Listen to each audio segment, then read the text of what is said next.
paz do Senhor. Eu queria falar rapidamente sobre a igreja em Laodiceia. Costumo dizer que a igreja em Laodiceia, não historicamente trazendo para o contemporâneo, trazendo para hoje, para os tempos de hoje. É uma igreja que é a igreja do tempo do fim, é aquela igreja que já foi quente um dia, mas que amornou. Não é fria, porque para mim o frio é aquele que não conhece ainda o Senhor, e a gente não pode, ele não vai ser julgado como aquele que conhece, ele vai ser julgado de forma diferente. A igreja em Laodiceia é aquela igreja que é morna. Quando a gente fala que o amor, a palavra de Deus diz que o amor se esfriou de quase todos.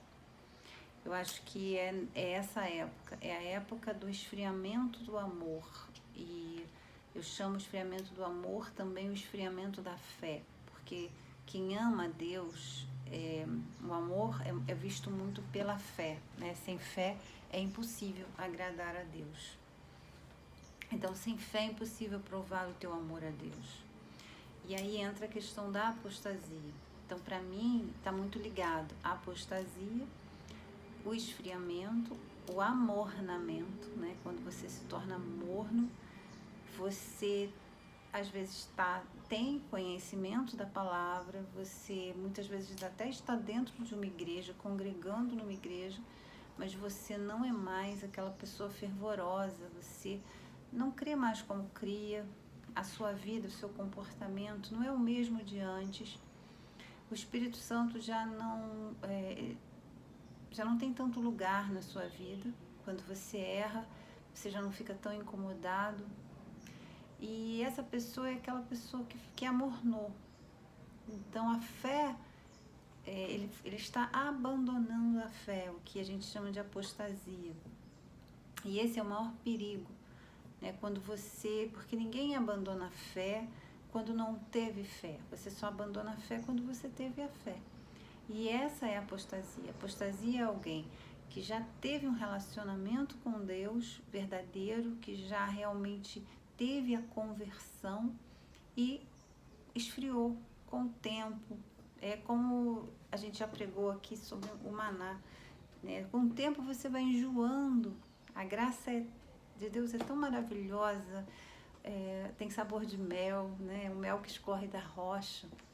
Só que com o tempo, aquilo todo dia, tem pessoas que querem o novo, né? Tem pessoas que querem a carne, os codornizes, né? Que sentem falta das comidas do Egito, do mundo, lá de trás, da época que você era do mundo. E isso tudo faz com que as pessoas vão se amornando. A igreja, por exemplo, uma igreja que não é mais a igreja genuína, não é mais aquela igreja da simplicidade do evangelho, já é uma igreja onde entraram comportamentos do mundo. O que eu vejo hoje na igreja? Essa é uma crítica minha, posso estar errada, e me perdoem se eu estiver errada, me perdoem quem não concordar, é uma opinião minha. Mas hoje eu acho que o mundo, ele penetrou muito na igreja por brechinhas. Há uns 20 anos atrás, eu me lembro que a gente tinha um cuidado muito grande e nós falávamos muito, cuidado com satanistas na igreja, cuidado com isso, vamos ficar de olho, vamos orar por isso, pessoas se infiltrando. Hoje não se fala mais nisso. Hoje o inimigo, ele ganhou lugar, ele tomou lugar dentro das igrejas. Hoje eu vejo pelo menos igrejas palco, igrejas espetáculos. Eu não quero dizer nunca, jamais, eu nunca vou julgar quem está ali, porque eu sei que tem muitas pessoas ali com o coração verdadeiro perante o Senhor. Mas eu não sinto mais a essência do evangelho como era antigamente, a essência nos louvores. Eu creio que o louvor é algo que não pode nunca, jamais envelhecer. Mas a gente não canta mais os louvores antigos. E quando se cantam os louvores antigos, que não deveriam envelhecer jamais, geralmente um culto é aquele culto de quebrantamento, é aquele culto, sabe, de transformação, é aquele culto de glória na igreja, cheios do Espírito, do derramar. Agora, as músicas atuais, por exemplo, eu não consigo me quebrantar em alguns hinos atuais, algumas músicas atuais, tá? Pode ser um problema meu, pode ser um preconceito meu, pode ser. Por isso que é interessante eu falar e eu ouvir a opinião de vocês. O que vocês acham? Vocês concordam ou discordam? Será que eu estou errada? Mas eu vejo a igreja hoje muito como palco de shows. Eu vejo a igreja muito hoje não pregando renúncia, não pregando realmente aquilo, a volta de Cristo, o quanto você precisa se consertar, o quanto você precisa consertar a tua vida, o quanto que você precisa andar num caminho de santidade. Eu vejo hoje a igreja muitas vezes fechando os olhos para certos comportamentos. E a gente assim, eu quero conhecer pessoas. Hoje eu posso entrar na rede social das pessoas e eu conhecer um pouquinho dessas pessoas. E hoje eu não consigo diferenciar crentes de não crentes. Muitas vezes eu vejo um perfil de uma pessoa que frequenta a igreja e é um perfil muito parecido com o perfil de pessoas que não frequentam, sem os exageros, mas é parecido. E isso é um amornamento da fé. Você já não vive o evangelho genuinamente falando. Então, a igreja de Laodiceia, para mim, é a igreja do tempo do fim. Estamos na igreja de Laodiceia? Não sei. Então, acredito que ainda não, mas eu acredito que a atmosfera já é de um prenúncio da igreja de Laodiceia. E isso muitos pastores deveriam estar voltados para isso. Mas a gente vê também muitos pastores que já não pregam esse evangelho de renúncia, esse evangelho de conversão, de transformação de vida, de mudança de caráter. Né? A gente vê muita contaminação no meio cristão, infelizmente. Então eu penso que a igreja de Laodiceia é a igreja da apostasia, é a igreja do morno. E o quanto que há de perigo na minha vida de eu amornar você, o quanto que você está em risco de amornar. Você está quente? Você é frio? Você é quente? Né? Ou você está amornando? Então isso é algo que a gente precisa olhar agora para dentro da gente e perceber. Será que eu estou amornando? Será que eu estou me tornando comum? Será que eu estou me amoldando à forma desse mundo? O quanto que realmente eu exalo o perfume de Cristo? O quanto que a minha vida exalta a Deus? O quanto que eu sigo e eu vivo a palavra de Deus? O quanto de mundo penetrou na minha alma, na minha mente, no meu ser. Eu acho interessante aqui no final, quando no versículo 18 do capítulo 3 de Apocalipse, aconselho-te que de mim compre ouro refinado pelo fogo, para te enriqueceres, vestiduras brancas para te vestires, a fim de que não seja manifesta a tua vergonha e colírio para ungir os teus olhos, para que vejas. Aqui ele fala, o Senhor fala, né? O ouro refinado não é o ouro que existe no mundo, é o ouro refinado, é o ouro que passa na fornalha, que é transformado, que é lapidado, que é purificado para a glória do Senhor.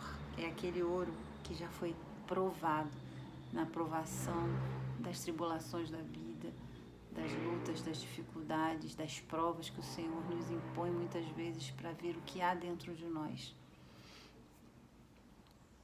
Vestiduras brancas, né? Aqui ele fala de você limpar as suas vestes. Se as suas vestes estão sujas, contaminadas, limpa as suas vestes, coloca as vestiduras brancas, que o Senhor é o único que pode realmente te vestir dessas vestiduras brancas para tampar a vergonha, o pecado, a nudez. E o colírio para ungir os olhos, para que você comece a ver de forma diferente, para purificar os seus olhos, porque muitas vezes o pecado, ele penetra nas nossas vidas através do nosso olhar. Por isso no Salmo, agora não me lembro o número, mas diz, né, não porei coisa ruim perante os meus olhos. Porque muitas vezes os olhos são realmente a janela da alma, né? Por ali entra muita coisa, e a gente passa a pecar. Eu repreendo e disciplino todos quanto eu amo. Arrepende-te. Eis que estou à porta e bato. Se alguém ouvir a minha voz e abrir a porta, entrarei em sua casa, cearei com ele e ele comigo. O Senhor está à porta, né? Esse acraseado significa que tem um artigo ali, né? Então assim, estou diante da porta, né? Então ali mostra que o Senhor já saiu, muitas vezes a gente não percebeu. E quando você está morno, o Senhor já se retirou e está ali pertinho, o Espírito Santo está ali querendo voltar, querendo entrar, clamando para entrar, mas muitas vezes a gente não permite. E ele fala, se você permitir, eu entrarei e cearei contigo. E eu acho muito interessante aqui no final, ao vencedor dar-lhe-ei sentar-se comigo no meu trono, assim como eu venci e sentei com meu Pai no seu trono.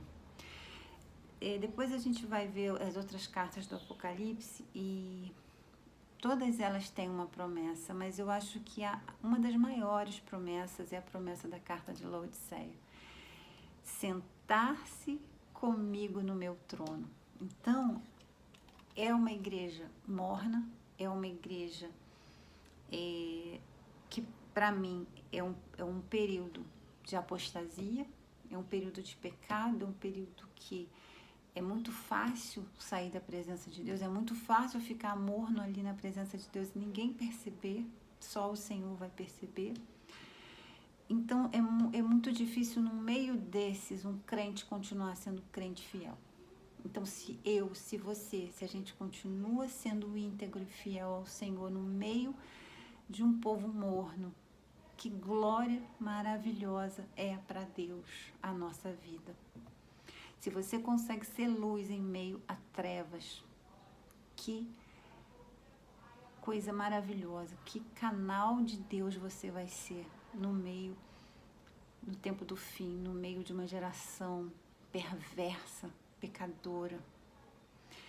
Então, fazer a diferença no meio imundo, deixar de ser comum, santificar-se, sobressair, ser diferente do comum, no meio de uma sujeira, no meio de uma mornidão, no meio de uma apostasia, não é algo pequeno. Por isso o Senhor te recompensa com uma recompensa talvez maior do que todas. Sentar-se com Ele no seu trono, assim como Ele venceu e sentou com Deus no seu trono. Isso é grande demais. Por isso, se a gente consegue ser fiel em meio a essa tribulação do fim, se a gente consegue abrir mão dos manjares desse mundo, se a gente consegue abrir mão, ser mais forte do que as paixões desse mundo, renunciar às paixões desse mundo por amor a Deus, sendo fiel a Ele. Que glória, meu irmão, que coisa gloriosa é você conseguir em meio à sujeira se manter limpo. Através do sangue de Cristo, através da palavra que te lava, que te limpa, que te restaura, que te transforma. E a gente vai assentar no trono com o Senhor. Que coisa maravilhosa. Glórias a Deus. Que seja assim, que assim seja na sua vida e na minha vida. Amém.